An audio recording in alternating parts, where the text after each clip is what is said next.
Juan Kapitulo 6, versikulo 35. Si Jesus miingon kanila, "Ako mao ang pan nga naghatag sa kinabuhi. Ang muari kanako dili nagayod gutomon, ug ang mutuo kanako dili nagayod uhawon." Ang mga puno Pan sa kinabuhi. maglikon unta sa mong pagtuo ug gagaka kami sa pagtuman sa imong mahal nga kasuguan.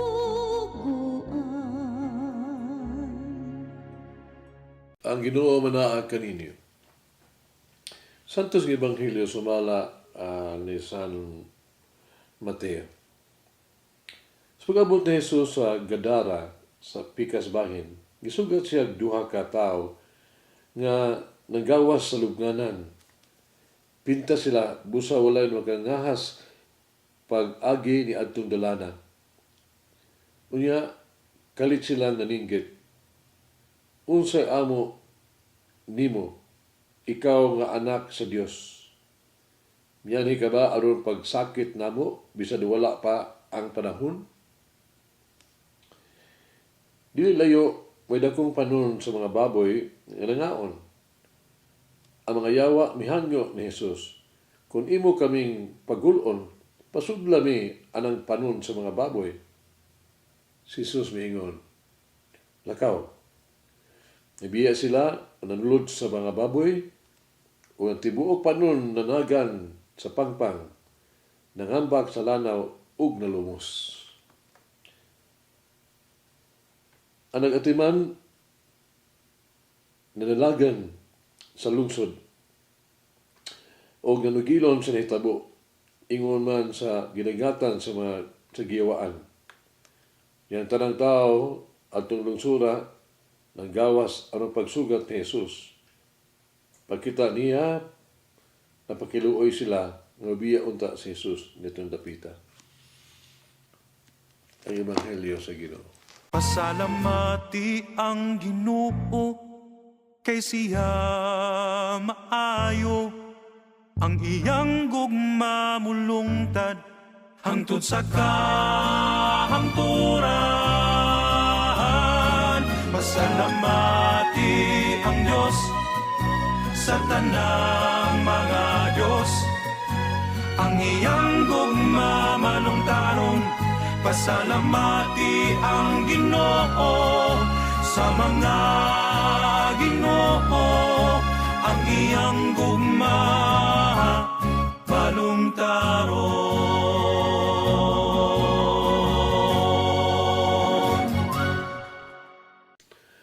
Ang duha ka lalaki sa Ebanghelyo karon nagpuyo sa mga lubnganan. Nagpuyo sila taliwala sa mga patay. Kisudlan sila sa mga demonyo. Ang pagpuyo gud sa mga lubnganan nagpaila nga sila walay kinabuhi, walay paglaom, walay umaabot. Gisip sila nga lakip na sa mga patay. Ang gisudlan sa mga demonyo nagpasabot nga sila mga ulipon na sa sala o ilalo na sa pagmando sa gahom ni Satanas. Apan ang papakita kang Jesus may sinugdanan sa bag-ong paglaom, bag-ong kinabuhi, sa pagka mapuslano na. Kini ang sinugdanan sa kaluwasan nila. Ang presensya ni Jesus nagdala ka nila og katubsanan. Ipagawa sila gikan sa mga demonyo. Giluwas sila. Gitabangan sila, Jesus silang itawtog walay paglaong kahimtang sa kinabuhi. Giayo sila ni Jesus, gikan sila pagkaulipon sa sala o kang Satanas. Bag-ong kinabuhi alang kanila. Napagawas ang demonyo gikan kanila. Nausam na gid sila. Nagitugutan ni Jesus ang mga daotang espiritu sa pagsulod sa mga baboy. Ang baboy sa libro sa Levitico, gilista nga mga mahugaw, mga mananap. Gidumtan sa mga Hudiyo ang baboy o gilikayan ang mga baboy. Gani si Jesus mingon, ayaw ilabay ang imuhang mga pela sa tubangan sa mga baboy. So diha nga, ang mahugaw nga mga espiritu, buot mo sulod sa mga baboy, sa nagbatilod-anon lamang sila ang kinaiya, nga mao, ang mahugaw nga mga espiritu alang sa mahugaw sa nga mga mananap. So diha ang mga mahugaw nga espiritu misulod na sa baboy, midali pag lugsong dito sa tampi, sa pangpang, ngadto sa dagat, di sila nangalumos. Kini napakita nga ang tinuod nga motibo sa mahugaw nga mga espiritu mao ang paglaglag. Ipakita ni Jesus nga ang tinuod nga tuyo sa sala ni Satanas mao ang paglaglag sa kinabuhi. Bisan kinsa nga ulipon sa sala o kang Satanas gigapos sa kamatayon ug silot. Pagbaton kang Jesus mao ang pagbaton og bag-ong pagsugod ug bag-ong kinabuhi. Ug ang pagdawat kang Jesus mao ang pagsinati sa iyang tabang ug sa iyang pagkaayo. Tunay sa gilanon na gani nakakita ko yung sa salida. O Les Miserables, no? Starring Victor Hugo, kung nakita mo. No? Les Miserables. Din, doon ay sugilano kinini Jane Valjean, Osaka, ex-convict. Siya may Google o 19 katuig sa bilangguan, iba kang iyang sa niya, papangawat og pan para sa gigutom niyang anak ug siya igsuong babae. Panuman sa iyang gagawasan, lagi gusto ng tao motabang kaniya, magpakaon kaniya, mapasilong kaniya, hatag og shelter. Desperado gigutom siya. Nagaplagan niya ang iyang kaugalingon sa higay na sa usa ka balay sa obispo. Diya siya taon sa gawas higda. Higitaniyagan siya o panihapon o giabi-abi siya. Nahiga nga sa kaayo sa obispo, naganoon na siya gihapon, pero naganoon na gihapon siya sa iyang kagulingon, pagduwa sa iyang kagulingon. Busa, tuwang gabi natulog na tanan, siya bibiya sa balay sa obispo. Kidala niya ang mga tawag mga bulawang kalis. No? Pagkasunod buntag, ang obispo wala magibati o pagluib sa hitabo. Wala mag-uol ba? Nagunahon na lang dahil siya nga kato siya baka maghihatagon ba nga ingon siya kagalingon nga katong mga butanga, no? Di gito para nako pala gito sa kabus. Ang mga tawag to silver, mga chalices na. Iya kini sa mga kabus po pa niya. Kinsa man katong tawhana o sa kakabus na tao sa pagkatinuod. Sa pagkabuntag na, miabot ang usa ka pulis uban ni Jane Valjean. Idakpan siya.